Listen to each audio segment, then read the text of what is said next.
Oi, eu sou a Menina do Agro e seja bem-vindo a mais um Café com Tomate, esse quadro que é tão especial aqui, que a gente fala muito sobre a cultura do tomate e nós conversamos com as pessoas que são referência, que vão trazer um pouco do seu legado para esse mercado também. E hoje, gente, vocês já viram o nosso cenário, porque nós estamos aqui na USP, em Piracicaba. Hoje a gente vai conversar com o João Paulo Deléo. Eu aposto que vocês já ouviram esse nome por aí, mas o João, ele é pesquisador de hortaliças do CPEA, faz parte também do time do HF Brasil e vai conversar com a gente sobre vários assuntos. A gente vai falar principalmente sobre mercado, sobre preços, sobre custo de produção também, tá certo? João, muito obrigada pela sua participação. Seja bem-vindo aqui ao nosso Café com Tomate. É um prazer estar aqui hoje na casa de vocês e muito obrigada. Olá, Fernanda. Eu que agradeço aí o convite e a oportunidade de estar aqui nesse bate-papo aqui com você hoje.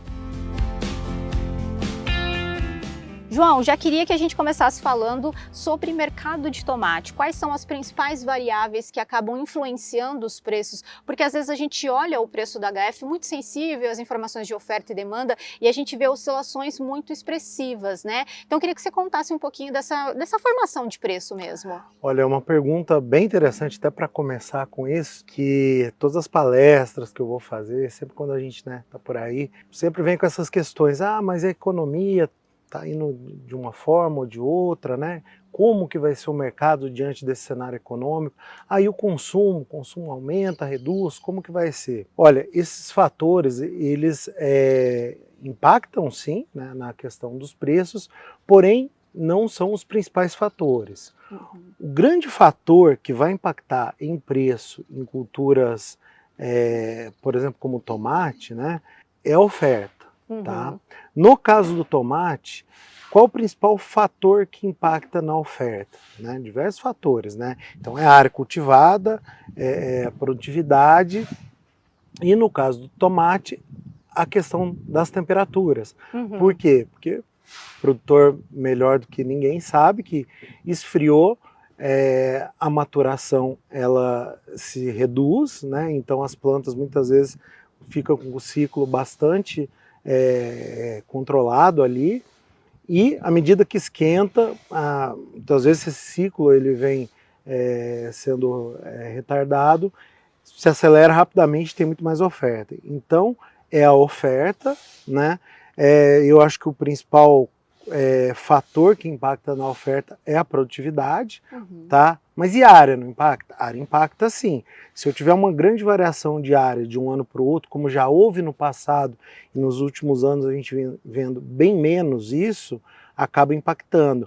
Porém, a produtividade você pode ter um impacto de uma quebra ou, dependendo se for um ano bom, um ganho de produtividade, que reflete um aumento ou redução de 20%, 30% na oferta ou mais. Então colocaria que a produtividade é o grande impacto, e aí está relacionado muito à questão de clima, né? Então esse ano nós tivemos o clima impactando muito numa redução de produtividade, por isso que a gente vem vendo preços tão altos, né? Então acho que esse é o grande fator.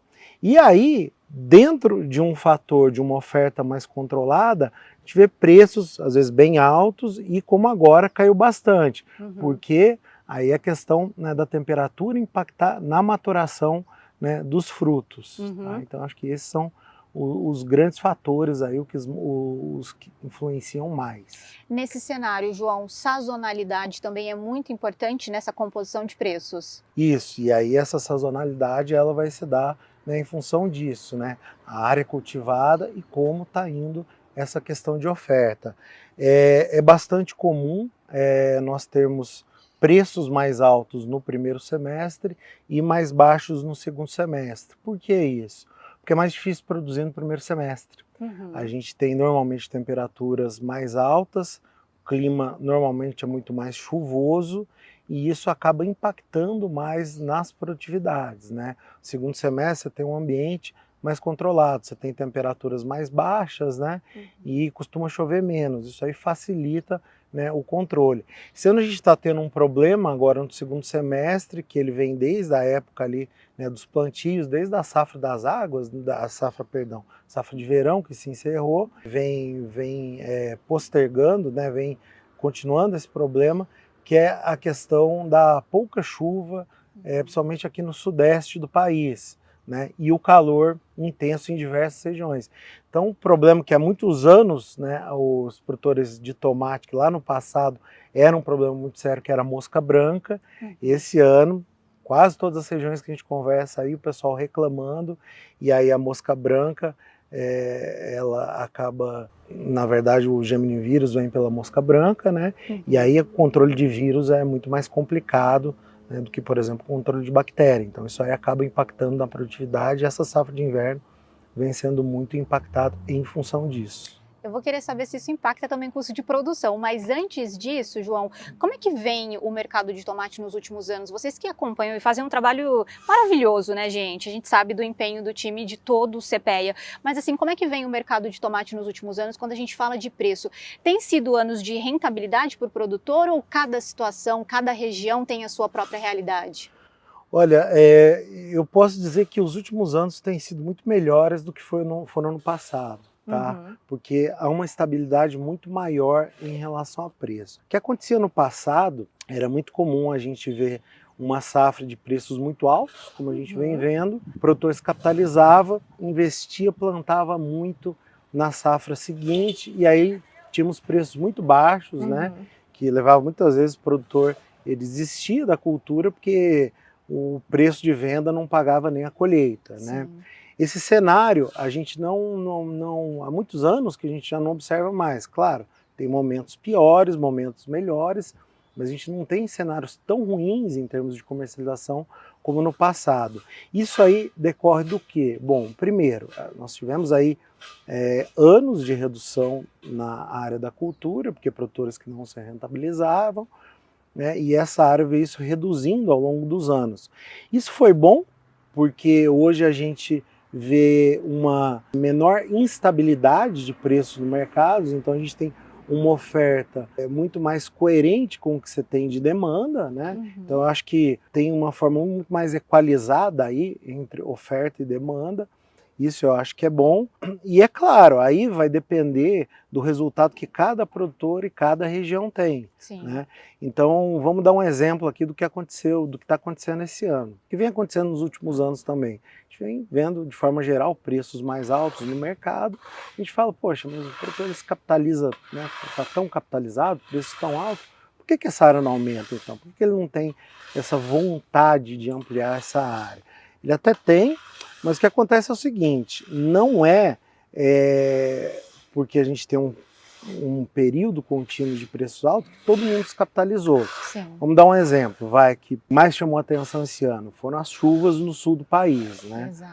Principalmente quando a gente pega o Rio Grande do Sul. Então, por exemplo, produtores de Caxias do Sul, embora, né, ao longo da safra de verão os preços tiveram altos patamares, mas tiveram muito problema com chuva, quase que a safra toda.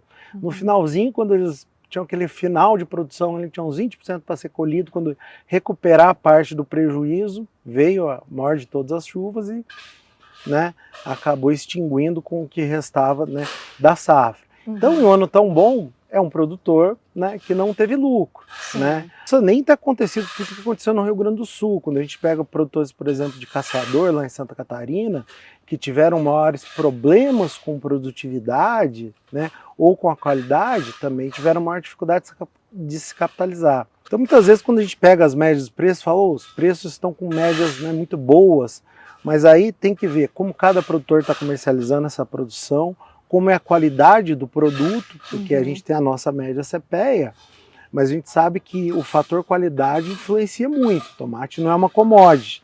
Né? Então aquela é a média ali para o tomate, né, que a gente fala o tomate colorido ali, longa vida. Mas se você tem, né, colheu, né, seu tomate amadureceu tudo de uma vez, uma oferta muito grande de tomate maduro, vai ter um preço menor do mercado. Se o seu padrão de qualidade não está o ideal para o mercado, você vai comercializar também a um preço não tão bom, né? E há questões mesmo relacionadas à estratégia mesmo de negócio, de comercialização de cada produtor, que pode influenciar, impactar aí nessa rentabilidade. Então, você pode ter uma safra como foi essa de, na média, positiva, alguns produtores se capitalizaram, alguns ganharam até bastante dinheiro, mas outros eventualmente tiveram prejuízo.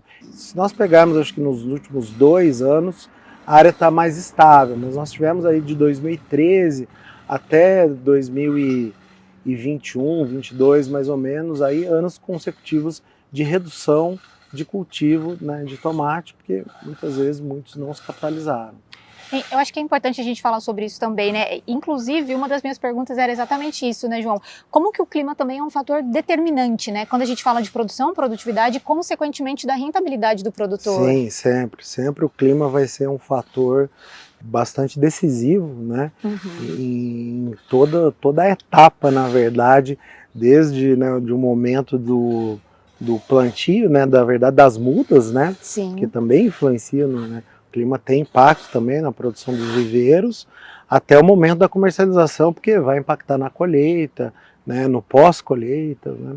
Então, realmente, o clima é um fator bastante decisivo aí, né, para todas as etapas aí de produção e comercialização. Você falou agora de estratégia, né? Queria saber com você, primeiro, o produtor de tomate, ele está fazendo mais estratégia para comercializar? E quais os desafios que a gente ainda tem quando a gente considera a comercialização de tomate no país, João? Olha, eu acho que o maior desafio que se tem hoje, acho que é uma falta de padronização, tá?